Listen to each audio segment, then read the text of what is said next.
attack in Iraq. Today, the shooting at U.S. forces from behind the walls of a mosque. And the fighting spreads to cities north and south and in the triangle in between. The war in Iraq, as Fox reports live.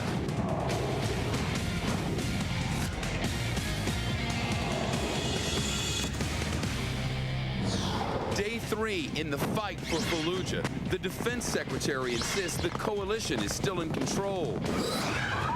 The violence continues in other cities and spreads to the north. Now the debate over whether more troops are needed. Will the fighting affect the transfer of power? The defense secretary warns of more violence to come and explains why. The only person convicted in the 9/11 attacks walks out of a prison overseas a free man. Dr. Condoleezza Rice prepares to swear the oath and testify before the 9/11 Commission. And Spanish investigators now say the dead 311 suspects had planned attacks for Easter weekend. Covering the globe, fair and balanced. News at the speed of live. From New York, this is the Fox Report with Shepard Smith. The Pentagon now says things in Iraq are not out of control as the fiercest fighting since the fall of Saddam rages across the country. At least 34 Americans have been killed since Sunday. U.S. Marines say they now control about 1/4 of the city of Fallujah, where they're hunting the people who murdered and mutilated 4 American civilians last week. Coalition forces also fighting off uprisings by the Mahdi Army, followers of a radical Shiite cleric. That cleric taunting the United States, saying Iraq could become another Vietnam. But coalition commanders vow not to back down. The coalition and the Iraqi security forces will continue deliberate, precise, and powerful offensive operations to destroy the Mahdi army throughout Iraq, restore civil order to Fallujah, and establish a secure environment throughout Iraq. Fighting going on all over the country, from Kirkuk in the north to Karbala in the south. But the Pentagon insists a relatively small number of enemy fighters are causing all the trouble. We have Team Fox coverage. Steve Centani live in Baghdad. Wendell Goler live at the White House. First to Brett Baer, the national security correspondent with a Fox Report live from the Pentagon. Brett?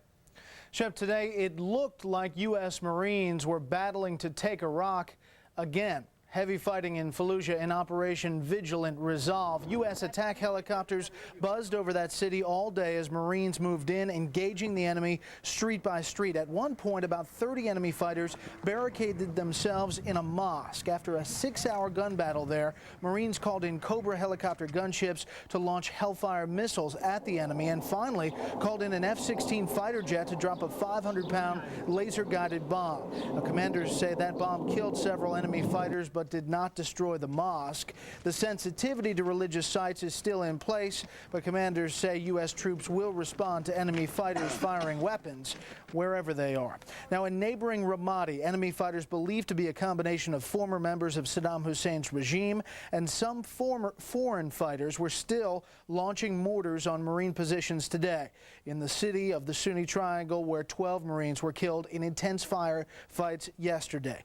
At the Pentagon today, Defense Secretary Rumsfeld said this time in Iraq is a test of wills, and he refused to acknowledge or concede that the situation is getting out of control. You have a mixture of small number of terrorists, a small number of militias, coupled with some demonstrations and some lawlessness.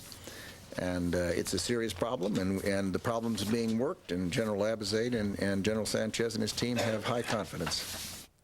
Secretary Rumsfeld issued a rare warning today at the Pentagon briefing. He told hundreds of thousands of Shiite Muslims beginning to converge on the holy city of Najaf to skip the religious ceremony there because, quote, we're not in a position to provide protection. Shep? Brett, followers of that radical Shiite leader scoring a victory over coalition forces in one town, the so-called Mahdi army driving Ukrainian troops out of Kut, about 100 miles south of Baghdad. That's after the first Ukrainian soldier was killed in combat. The cleric says he'd rather die than be captured by the coalition, and he's apparently trying to trigger another showdown on hallowed ground.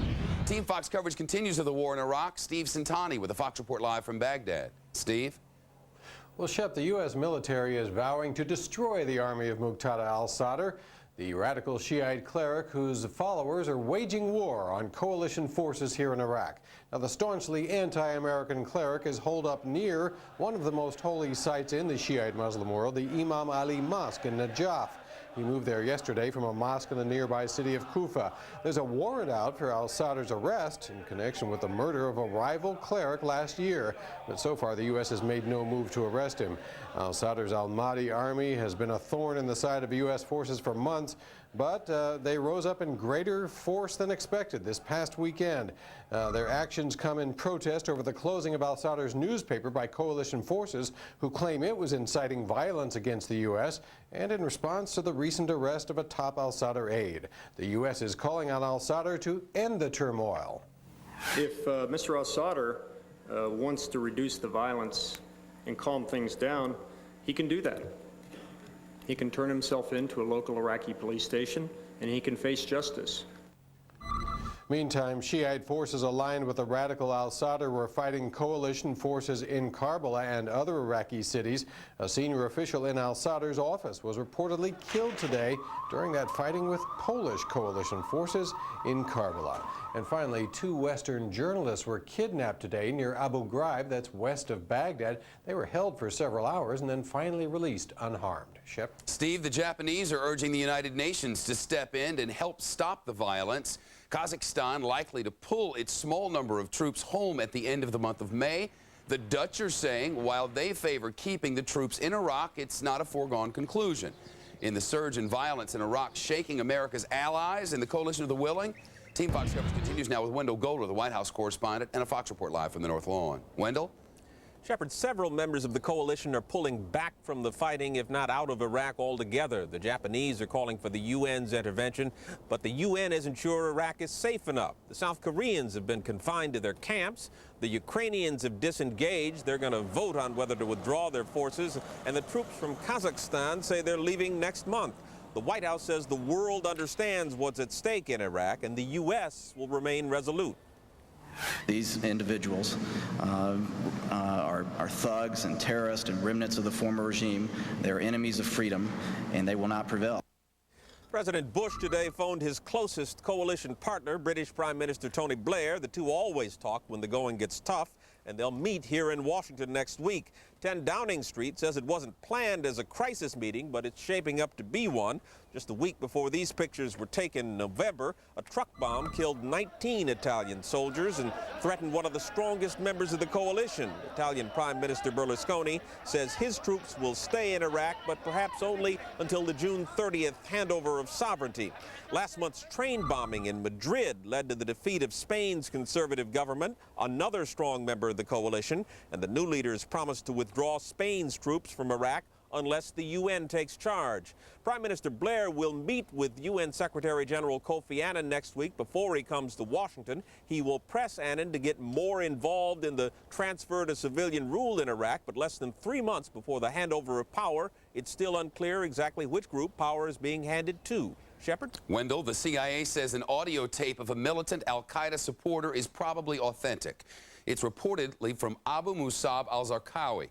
He's claimed responsibility for some of the bombings in Iraq and has called for a Muslim civil war there.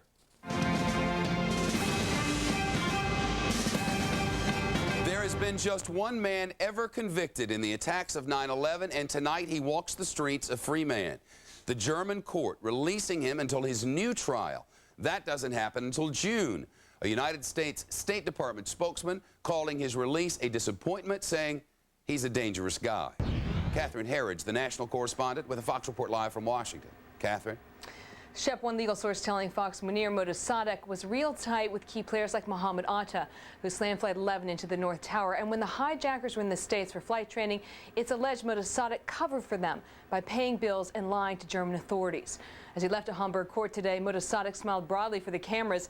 His conviction thrown out last month, a retrial set for June, a German appeals court saying he was denied a fair trial because the U.S. government refused access to a key al-Qaeda witness.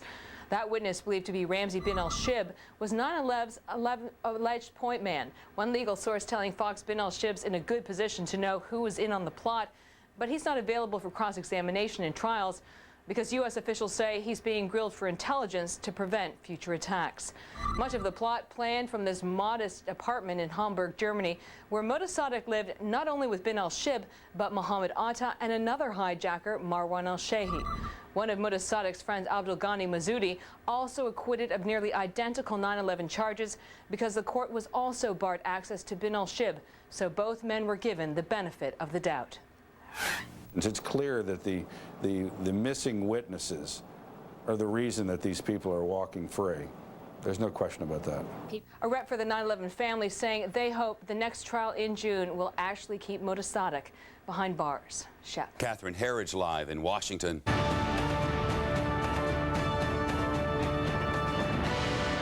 The terror suspects who blew themselves up in Spain over the weekend were plotting yet another major attack in Madrid. That's the ruling from a Spanish court, which says the attack was most likely being planned for this weekend's Easter celebrations. Meanwhile, a Spanish judge has jailed 2 more suspects in the Madrid train bombings. That makes 16 people now in custody for the worst terror attack in Spain's history. Coming up, Condoleezza Rice getting ready to testify before the commission on 9/11 in public and under oath. You'll see it live here, but we're told Rice has already decided there's one thing you will not see. Fox reports live from the White House. Canada doing the first review of its border security since 9/11 and finding out it's full of holes. Tonight, why is that? Fox reports live so you can decide. And continuing coverage of the fiercest fighting in Iraq since the fall of the statue, since mission accomplished. More than 30 Americans killed so far, and the battles rage across the nation. Fox reports live from the Pentagon. From the Fox News Hub in New York and Fox News teams around the globe, this is news at the speed of live. You're on the Fox Report from Fox News Channel. Grab rest. Fox News Channel and every other channel, it seems, will be bringing you the public sworn testimony of the National Security Advisor, Dr. Condoleezza Rice. She'll appear before the committee investigating the attacks of 9/11. We're told you can expect no public apology for the 9/11 attacks, similar to the ones you may have seen from the former counterterrorism boss, Richard Clarke, but do expect lots of questions on differences between what he said and what she says. Jim Angles, the senior White House correspondent with the Fox Report live from D.C. Jim? Hello, Shep. That's exactly right. Members of the September 11th Commission want Condi Rice to clear up some differences between her account and that of Richard Clarke.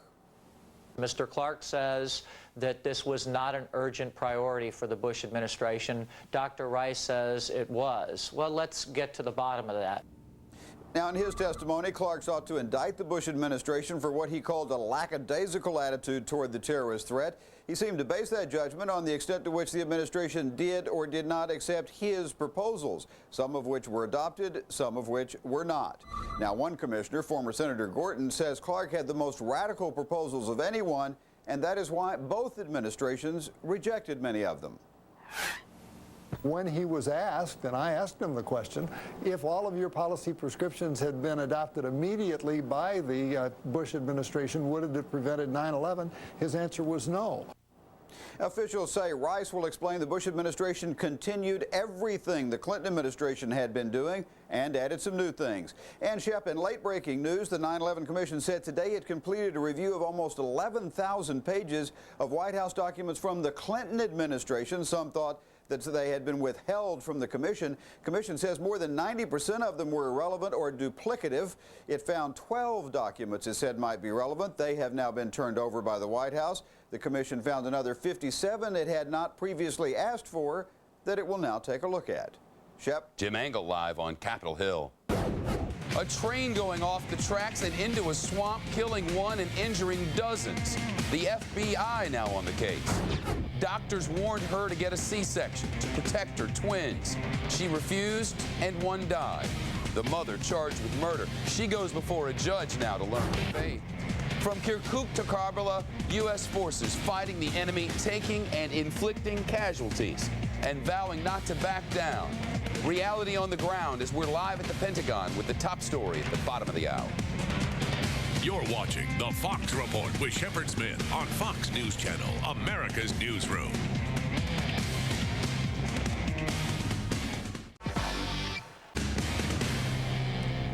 A Utah woman charged with murder for refusing to get a cesarean section, accepting a plea deal now. Melissa Rowland pleading guilty to 2 lesser counts of child endangerment. Prosecutors say she ignored doctors' warnings to have a C-section, which they said were necessary to save the lives of the kids. One was stillborn, the other found with cocaine and alcohol in the system and later adopted. Rowland could face up to 10 years in prison. The FBI investigating an Amtrak derailment in the Mississippi Delta. The City of New Orleans train, as it's called, jumped the tracks last night and falling off a trestle in a swampy area. 80 passengers and crew members on board. The derailment killing 1 person and injuring about 60 others. 2 are said to be critical. Amtrak says it appears to be an accident. The cause, though, still unknown. The college sophomore who police say faked her own abduction, now under what her attorney describes as medical care. Audrey Sealer's lawyer says the University of Wisconsin student has gone from one major crisis to another and that her family focused on Audrey's health. Prosecutors say they're still trying to decide whether to file any charges against Sealer or whether she'll have to pay any of the costs for the search, which are expected to reach $100,000. 2 people splitting a reward for information that led to the arrest of the Ohio highway shooting suspect. A local Crime Stoppers group says $15,000 will go to a man who spotted Charles McCoy at a Las Vegas motel. Another $45,000 set for a tipster who gave police McCoy's name. The person is reportedly a relative of his. McCoy is suspected in 24 shootings in the Columbus area. Soldiers and workers cleaning up after massive flooding in northern Mexico. The disaster destroying 150 phone in Piedras Negras, damaging 600 others and forcing 2,000 people into makeshift shelters, that is. The flooding killed about 36 people. Repair crews restoring electricity to at least 1 neighborhood. The Mexican government's promising $3 million to help with the rebuilding. Stores, you're impressive. 2 for 2 for UConn, the women's basketball team, repeating what the men's team did just a day before, winning the NCAA championship against their arch rivals, the Lady Huskies, topping the rival Tennessee Lady Vols 70-61. It's the first time in NCAA Division I history that men's and women's teams from the same school have both won basketball championships in the same year. It may be getting worse for soccer star David Beckham. Days after British tabloids reported he had an affair with his former personal assistant, a publicist says another woman may be coming forward with claims of Beckham hanky-panky. The soccer star vacationing in Switzerland with his wife, Posh Spice. Beckham has called the allegations ludicrous. Arnold Palmer preparing for his 50th Master. Good grief. He says it'll probably be his last. The 74-year-old golf legend has 4 green jackets in his closet. He's missed the cut for the past 22 years, but that hasn't stopped him from coming back. Palmer says he's going into this tournament fully intending to play all 4 days. Let's hope. And now from our newsrooms coast to coast, Fox reports across America. Georgia, a fire at a condo complex in the Atlanta suburbs. The flames destroying 11 units and spreading to the surrounding woods. 2 people hurt after jumping from a 2nd-story window. They suffered leg and back injuries. No word yet on what started the fire. Ohio, caught on tape. A man with a butcher knife entering an Akron convenience store demanding money. But not for long. The owner grabbed a mop and chased the guy away. Nobody hurt. Cops later arresting the suspect. The owner says he knows he could have been hurt. He says he just reacted and the mop was handy. Hawaii, pro windsurfing championships off the island of Maui. If you're thinking of taking this up yourself, pay attention to those 360s. The judges really like those. North Carolina, a horse breeder in Youngsville surprised by a mare giving birth to twin colts. Cocoa and Cream, they're now called. The owner says an ultrasound only showed 1 foal. The mare had a different plan. Multiple births are rare for horses, only about 1 in every 10,000 births. And that's a Fox Watch. Across America. A variety of enemy forces working to halt progress toward a free Iraq. Dozens of American troops dead. We're live at the Pentagon with late details on the top story at the bottom of the hour. What's in Rush Limbaugh's medical record that his attorneys want to keep quiet? If they are successful, the radio giant could be free and clear, and if they're not, the ACLU says we're all in trouble. And the terrorists looking to bring their battle down on the farm, providing directions on poisoning the food supply in America. and now animal doctors enlisting the fight against terror. Updates as Fox reports live.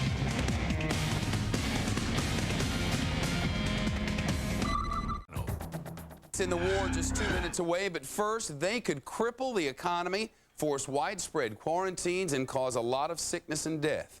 Terror attacks using farm animals. Had you thought of that? Yeah. Now, you may have your local vet helping out in the war on terror. And a Fox report now from Steve Brown. American livestock, important to the nation's food supply and economy. It's also a potential terrorist target. This horrific page is from the Poisoner's Handbook. U.S. Senator Barbara Collins of Maine points to documents found in 2002 inside an al-Qaeda hideout as proof terrorists were examining ways to damage, even destroy American agriculture. Collins says it's a threat worth taking seriously. An attack upon just one segment of the food supply could cripple our economy, require geographic quarantines, cause massive social upheaval, and of course, produce illness and death. The challenge is how to protect thousands of farms spread out all over the country. Most of our farm animals are out in rural territories. They're away from the big cities. They're in areas that aren't commonly patrolled by policemen or homeland security types. But now Michigan is the first of several states to enlist the help of veterinarians to increase homeland security down on the farm. 2 milliliters of vaccine. Using federal funds, animal docs are trained to look for early signs that an animal's illness might be the work of terrorists. Have special training in biosecurity, in emergency preparedness, and so they would be the first ones called in to help deal with this emergency. Veterinarians may not be able to prevent an attack, but discovering an assault on livestock early could lessen damage, either by preventing the spread of an illness to other animals or to humans. Completely protecting U.S. agriculture may amount to an impossible job, but U.S. officials say having watchful eyes on America's farms is a step in the right direction. Steve Brown, Fox News. From America's leading news network, this is the Fox Report. It's the bottom of the hour. Time for the top of the news. The only person ever convicted in the attacks of 9/11 is now free. A German court releasing him until his new trial set for June. The first conviction thrown out because the U.S. would not let a captured al-Qaeda suspect testify. Spain says the terror suspects who blew themselves up over the weekend there were plotting another major attack in Madrid. It may have been, they said, set for this weekend's Easter celebrations. More than 30 Americans killed since Sunday in the fiercest fighting in Iraq since the fall of Saddam. U.S. Marines say they now have control about 1/4 of the city of Fallujah, but the battle's going on all over the country. Brett Baer, the national security correspondent, with the top story at the bottom of the hour live from the Pentagon. Brett? Shep, some of the 20,000 plus U.S. soldiers that were scheduled to return home in coming weeks will likely be delayed to deal with the still developing security situation in Iraq. No formal request from commanders yet, but here's how Defense Secretary Rumsfeld put it today. We will likely be managing the pace of the redeployments to allow those seasoned troops with experience and relationships with the local populations to see the current situation through. The current situation is heavy fighting in Fallujah and some sporadic firefights in other cities throughout the country. Today, one fight in Fallujah involved helicopter gunships as well as an F-16 dropping one bomb on a mosque, killing several enemy fighters. Rumsfeld called radical Islamic cleric Muqtada al-Sadr and his militia a bunch of thugs today, saying that they likely number between 1,000 to 6,000 in a country of 25 million. The chairman of the Joint Chiefs, General Richard Myers, made clear that the efforts of al-Sadr and his followers are in no way considered a Shiite uprising. In fact, today, moderate Shiite cleric Ayatollah Ali al-Sistani issued a statement criticizing U.S. tactics but urging all sides to push for calm. Senior defense officials say neighboring Iran is helping al-Sadr. However, officials would not get into specifics, and Secretary Rumsfeld was equally vague.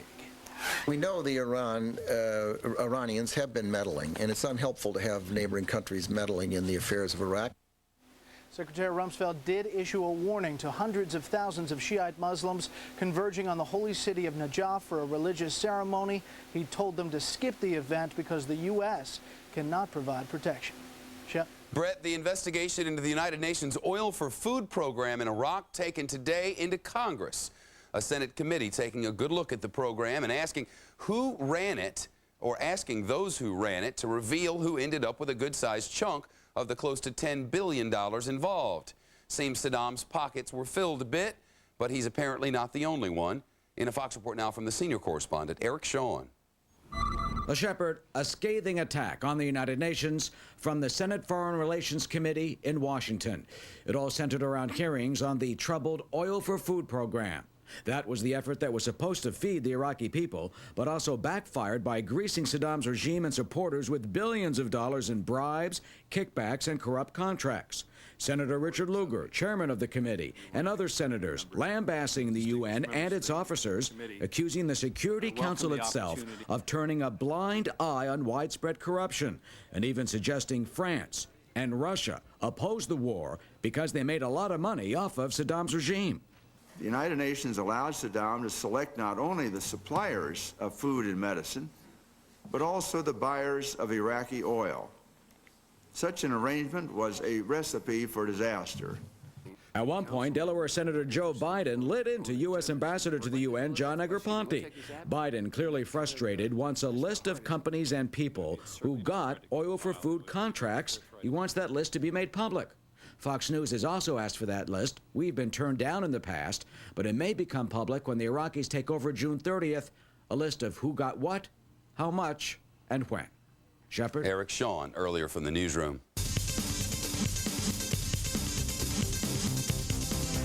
As you decide 2004, John Kerry's calling for spending caps, the reduction of government waste, and even shelving some of his own campaign proposals in order to get the deficit under control. The Democrat from Massachusetts says the president's economic record shows he cannot be trusted. The Bush administration claims Kerry's numbers don't add up and that his ideas are nothing but political theater and rhetorical nonsense. Carl Cameron, the chief political correspondent with the Fox Report now from Washington. Thanks, Shep. The Kerry folks billed this as a major economic speech. 3 principles, he says, will help cut the deficit in 4 years. In large measure, though, this speech kind of sought to combat GOP criticism that Kerry's a tax and spend liberal.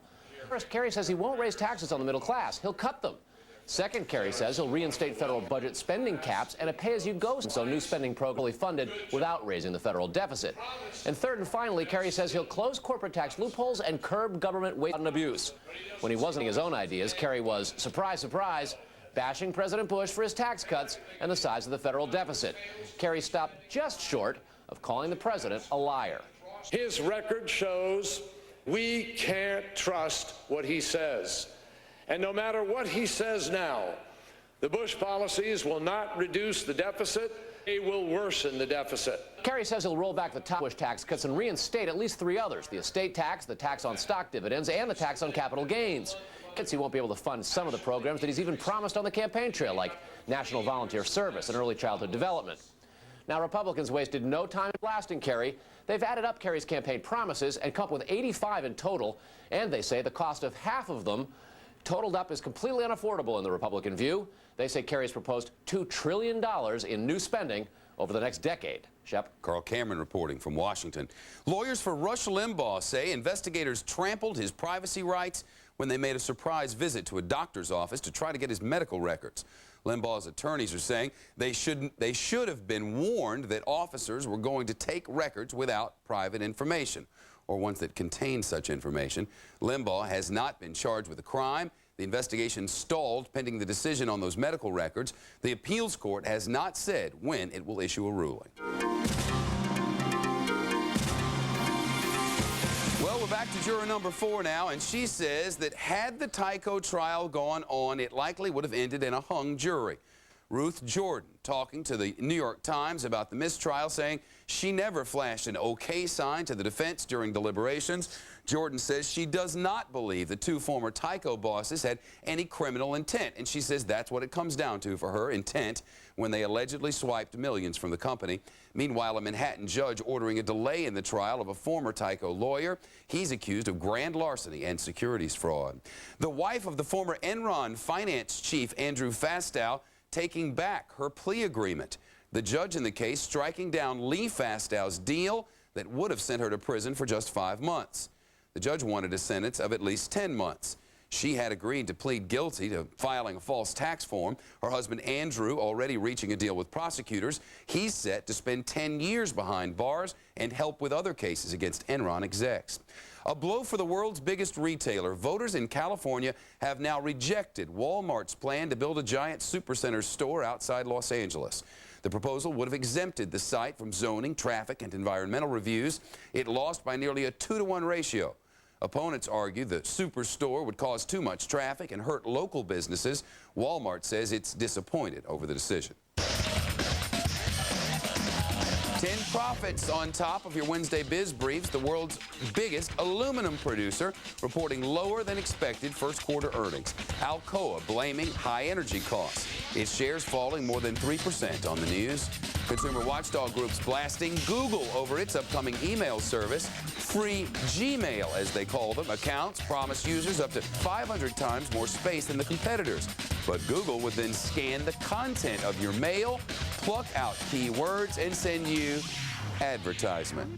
Gmail critics also want the company to change a policy that would keep your mail on file long after you close your account. Google says it's doing nothing wrong. Concern over Iraq seems to be setting the mood on Wall Street. Investors selling off as troops in Iraq face some of the deadliest fighting since the war officially ended. The NASDAQ down 10 points to close at 2050. The Dow falling as well, about 91 here, finishing at 10,480. Canada taking a good hard look at its border security, and many not liking what they see. Thousands of suspected terrorists are not being watched, and airport workers have criminal past. An embassy coming under attack and getting destroyed. Firebombs, machetes, and an axe, the weapons of choice. And paying teachers based on how well they do in the classroom. Is it right to reward them for their performance instead of how long they've been on the job? The fight over a pay proposal, as Fox reports live. Of networking. The U.S. military now says it has no plans to chase terrorists who flee from Afghanistan into Pakistan. This statement despite recent comments by the U.S. ambassador to Afghanistan that Pakistan must eliminate terrorist sanctuaries or that the U.S. would have to step in and do it for them. U.S. forces are currently not allowed to conduct combat operations inside Pakistan. A U.S. military spokesman says that policy remains unchanged. A new Canadian intelligence report finds that every major international terror group has a presence inside Canada. That report says many terrorists see it as a place to hide, raise money, and plan attacks. With that kind of information, the United States government wishes Canada border security were at an all-time high with the most advanced tools available. Keep wishing. Dan Springer with a Fox Report live from the Seattle newsroom. Dan? Well, Shep, Canada's Auditor General found big and troubling holes in that country's national security at the border. Among the most troubling findings, major delays in the adding of names of known and suspected terrorists to terror watch lists. They found that the delays are taking up to several months from the time Canada receives intelligence on threats from other countries and when those names appear on lists used by border agents. We're talking about 18,000 potentially dangerous people who could have slipped right across the border, right by the people in charge of keeping them out. Also, the audit discovered that it's taking nearly 3 months for fingerprint background checks to get done. Several thousand airport workers have ties to criminals, and border police aren't being given information on tens of thousands of lost or stolen passports each year.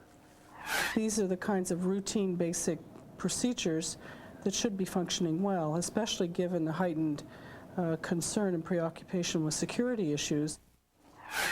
Apart from the fact that we may be allowing terrorists to operate here fairly freely who are targeting other countries, we should also be worried about being a target ourselves. Ottawa says it's spending $7.5 billion over the next 5 years to beef up security, yet it took until last week for Canada to make its first terror arrest since 9/11. The bottom line, many Canadian experts tell us, is north of the border, they tend to value openness over counterterrorism, and there's a general feeling that while there's no doubt there are terrorists in the country, that the U.S. is more likely the place for the attack to be carried out. Shep? Dan Springer, live in Seattle. Palestinian foreign minister now set to visit Washington to discuss Israel's planned withdrawal from the Gaza Strip. He says he'll meet with the Secretary of State Colin Powell and the National Security Advisor Dr. Condoleezza Rice.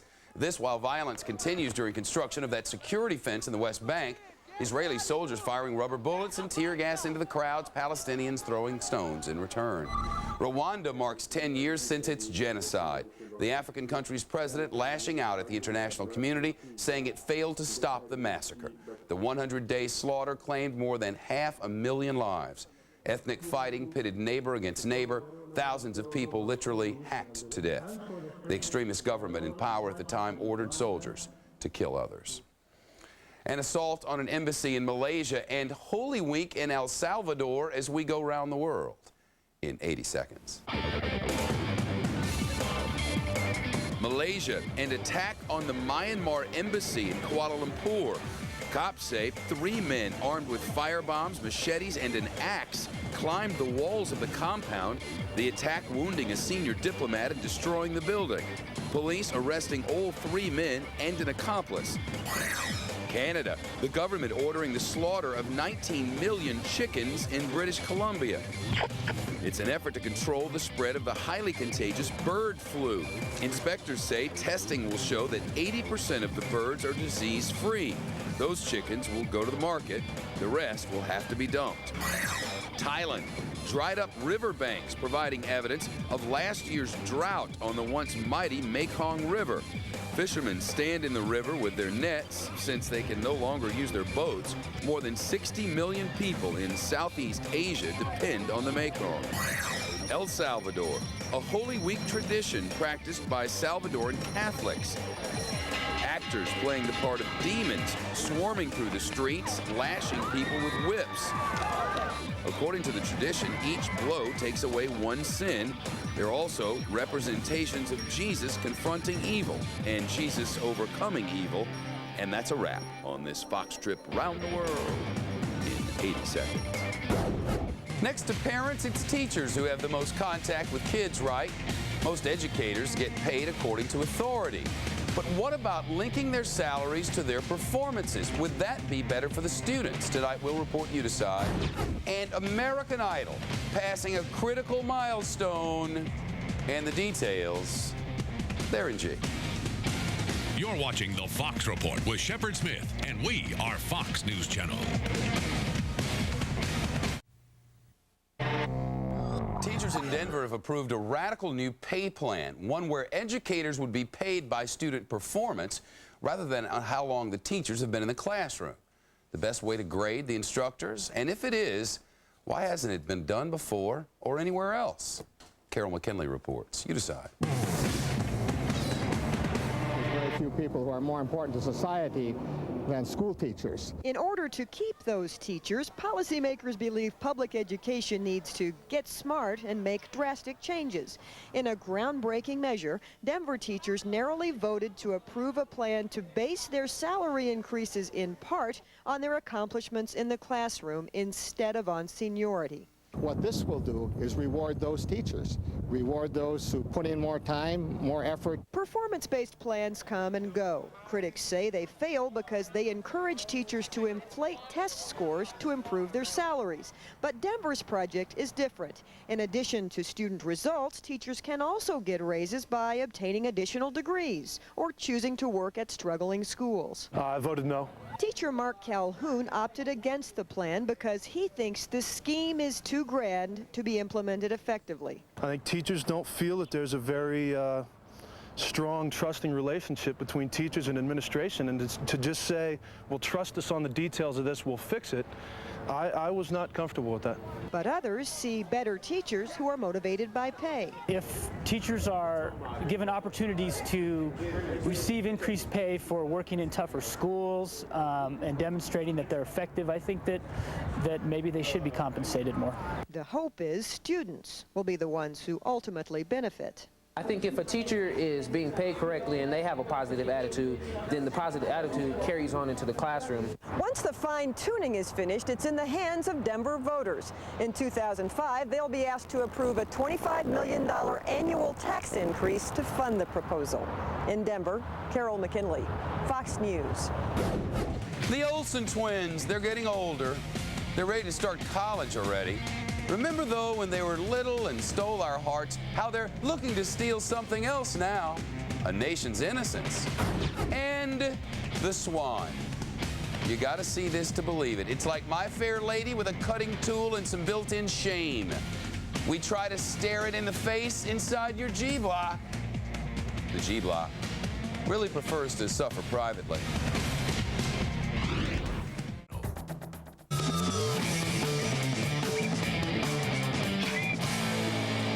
No, seriously, stop it on Top NG. The Olsen twins have asked the media to stop referring to them as the Olsen twins, requesting instead that we call them by their own individual names.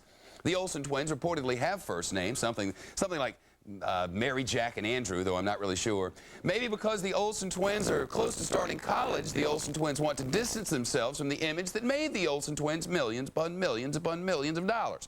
The Olsen twins can have our answer if they'd like it. The answer is no. If the Olsen twins do something separately, like, say, get arrested, maybe we'll be forced to give that Olsen twin name individually, although saying one of the Olsen twins would likely suffice.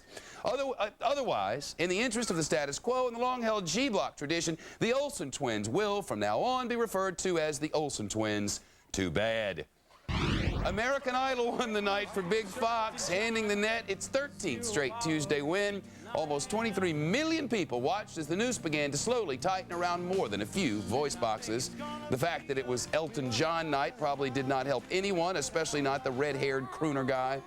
You can almost smell the fear. Someone goes home in shame again tonight.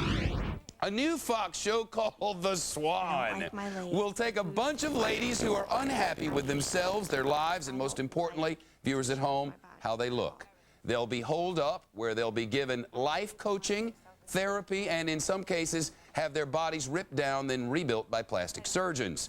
At the end of each show, one newly empowered woman will be told she's still not good enough. Then she'll be sent home. Then at the end of the run, there will be a big beauty pageant. That starts tonight.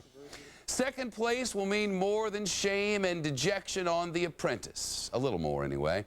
The final person fired will get a shot at working for Kentucky Fried Chicken for a whole week. The consulting gig pays $25,000 and comes with a year's supply of KFC products. The runner-up, scheduled to help the food chain roll out its new oven-roasted chicken line, that he or she will smell like fried food for the weeks after. Just a happy bonus. Speaking of poultry, and Donald Trump for that matter, the mogul went head-to-head against a fierce competitor of his own in one of his casinos. He gambled against the live chicken and won. Trump playing the Apprentice Chicken Challenge, tic-tac-toe, with a live chicken in a box making moves. Check it out. Trump won $250. Trump didn't say, "You're fired," but it would have been cool had he. The Passion of the Cottontail, a church Easter show turned weird for some families when performers started to whip and attack the person inside the bunny suit. Easter eggs were smashed. Performers reportedly shouted, "There is no Easter bunny!" Kids crying left and right, asking, "Why is the bunny being whipped?" A youth minister said the performance was meant to convey that Easter is about Jesus, not the bunny. One mom called it all very disturbing. The Olsen twins, Bad Bunny, your G-Block Wicked. On next week's The Gilmore Girls, Rory goes on spring break and makes out with her girlfriend Paris. We're sure she'll have to pay some high moral price. Tim Story, the guy who directed Barbershop, somehow getting signed to helm the holy grail of superhero movies, The Fantastic Four. According to E! Online, Bravo next year will launch Queer Eye for the Straight Girl. Same as the other show, but for the ladies. Ugh. And on this day in the year 1927, a New York City audience watched the image of Commerce Secretary Herbert Hoover in the first successful long-distance demonstration of a little thing we call television.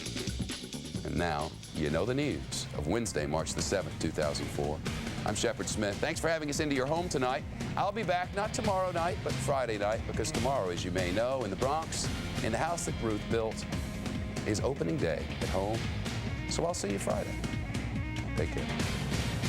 The Fox Report with Shepard Smith, a presentation of Fox News Channel, the network America trusts, period. The O'Reilly Factor is on.